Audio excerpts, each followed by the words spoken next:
our entire thing is online, right? So when you ban it like that, I mean, that hurts. That hurts, and it's scary. Present government is talking about a digital Pakistan, but how do you envision a digital Pakistan when you cut off connectivity at any time, when you take away platforms?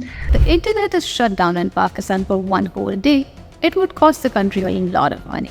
But for companies who would be paid ads, that means lower conversions, lower reaches, and lower return on ad spend, money being wasted. The hard work and time of all the stakeholders involved.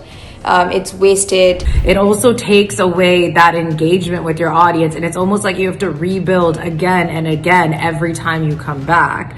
Honestly, it feels like the people choosing to leave Pakistan are galvanized.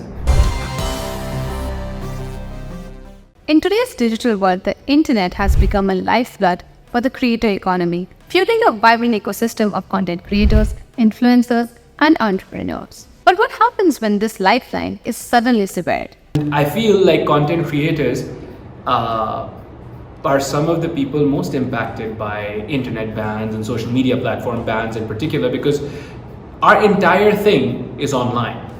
Like, no part of our job is, not online, and no part of our work has not something to do with, for the lack of a better phraseology, no part of our work has not something to do with the internet, right? So when you ban it like that, I mean, that hurts. That hurts, and it's scary. It's stifling, it's scary. Mr. Ampar Qazi is part of the booming creator economy, globally valued at $250 billion and projected to nearly double at $480 billion by 2027.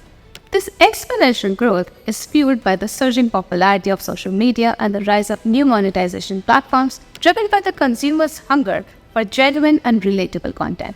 And while countries like Qatar have embraced this new trend, things are a bit different in Pakistan. During the general elections in February, Pakistani authorities suspended the internet for over 13 hours. Social media platforms such as X, YouTube, and Instagram were often blocked in the lead-up to the elections, especially when former Prime Minister Imran Khan's party held online events. Now, this didn't just make communication difficult, it also affected millions of Pakistanis' ability to make a living. So the blocking of websites we've seen is an issue that has persisted since 2006. WordPress, Blogspot, YouTube was blocked for 3 years. Facebook was blocked for a month in 2010. We've seen more recently TikTok, PUBG, Twitter also back in 2014 was blocked for half a day. So it's not as if these platforms or various platforms have not been blocked. And from time to time, we see that this continues to happen. And this is not something that is going to stop. And this is what is worrying, because not only do platforms, we see that the internet as a whole is sometimes switched off. And it's completely contradictory, where on the one hand, not only previous governments, even the present government is talking about a digital Pakistan, but how do you envision a digital Pakistan when you cut off connectivity at any time, when you take away platforms? Research from the Pakistan Institute of Development Economics suggests that if the internet is shut down in Pakistan for one whole day, it would cost the country a lot of money. About 1.3 billion rupees, which is roughly around 0.57% of the GDP. The freelancing sector alone would lose 390 million rupees.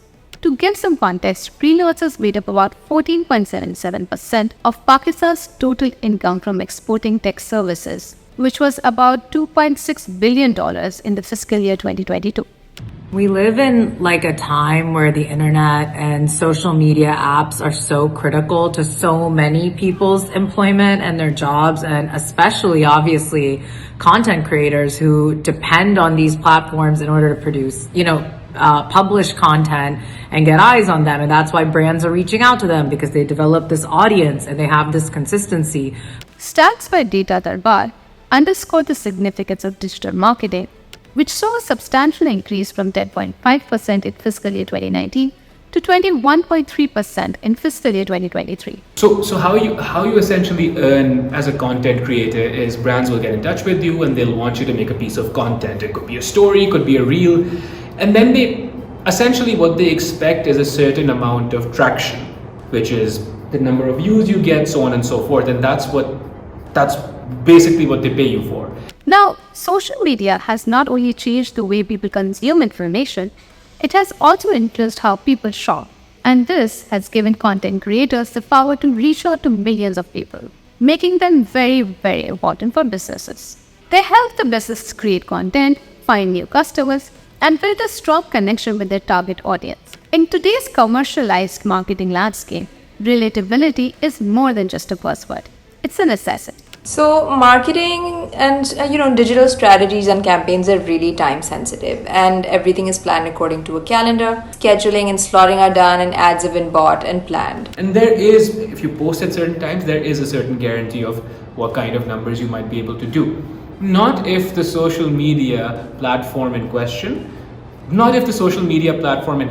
has been blocked in the country. Then you essentially cannot get paid. Brand X pays me to put a piece of content Y and expect a certain amount of reach, a certain amount of viewership, right? But if the people in question, if my followers, the people in question don't have access to the social media platform in question, how are they meant to view the content that I've been paid to create to show them, right? And that impacts our digital reach. Obviously, we are not doing paid ads, but for companies who are doing paid ads, that means lower conversions, lower reaches, and lower return on ad spend. So there's money being wasted in a sense, right? So I think that's the second part of the economic consequences, which is again significant. Pakistan digitally is most of the ad spend is already, or a large part of ad spend is already happening on digital channels.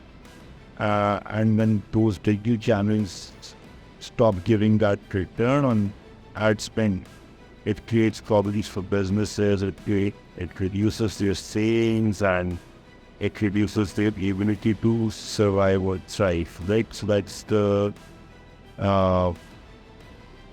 that's how you think about the economic costs. Especially if your campaign is tactical or occasion based, and all of this gets disrupted when we have internet disruptions, or a platform gets banned because it throws off the extensive planning, affects the engagement, and often makes many a set of creatives redundant. The hard work and time of all the stakeholders involved, it's wasted. According to a report by Top 10 VPN, internet shutdowns spanning over 259 hours in Pakistan last year affected around 82.9 million people and cost the economy $237.6 million. Because every time you disrupt the internet and you take us away from the apps, it also takes away that engagement with your audience. And it's almost like you have to rebuild again and again every time you come back. And it's extremely frustrating. And not only does it make doing the work yourself, you sort of lose motivation because you're fighting against this thing that you really have no control over. But it's scary to think that you might have a deadline for a brand that's paid you money or is going to pay you money, and you're messing it up. At the end of the day, brands, money, bills, they don't operate on the whims of the government. So when then the social media platforms are taken away, and your ability to earn essentially is taken away through no fault of your own, it feels like the people choosing to leave Pakistan are galvanized, and the people like myself who choose to stay, it feels like we're being penalized to stay in Pakistan. We're being penalized because we chose to stay in Pakistan. It feels like that. A lot of literal terms, but there's mad scrambling to reschedule everything and re-strategize for crisis management. But in essence, it's a bust. And ultimately, the failure falls on the agency, and the client has little patience for it. So we always get in trouble for it. So when Pakistan shuts down the internet, it sparks negative attention globally, portraying the country as out of touch with the digital age. And this perpetuates stereotypes, overshadowing the positive tech advancements within the country. And that's all for now. If you want more such explainers, subscribe to DawnNews English. And don't forget to follow us on Instagram.